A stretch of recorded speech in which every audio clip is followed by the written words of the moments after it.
فكرت هتعمل إيه في قبرك لمدة 100,000 سنة؟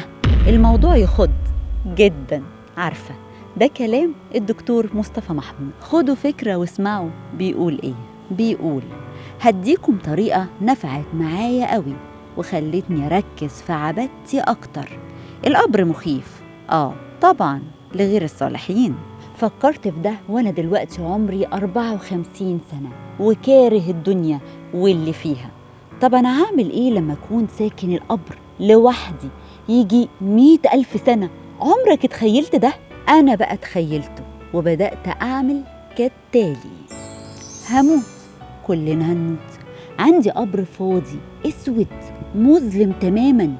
طب القبر ده محتاج لأثاث.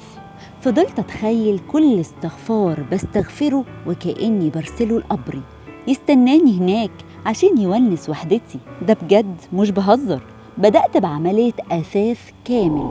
زاوية القبر هنا أملاها بألف من الحسنات، وهنا من عند راسي 300 ختمة قرآن، ده على الأقل.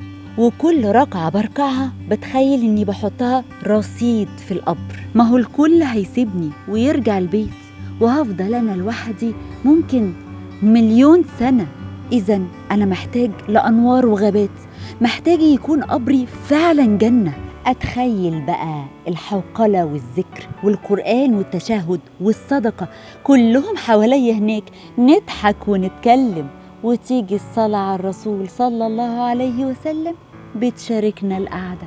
حياة ما بعدها حياة. مش ده أفضل برضو من إني أنزل هناك ألاقي غيبة ونميمة، وألاقي إن كل أعمالي كانت لمطالب الدنيا وما لاقيش حاجة كنت بعملها لوجه الله، ولاقي اللي يستناني هناك الهم والعذاب والضرب والسواد والحساب الشديد. وفي آخر الكلام قال الدكتور مصطفى محمود نصيحتي ليكم من النهاردة: خلي قبرك ده بنك، حط فيه رصيد، اعتني بعبادتك جدا.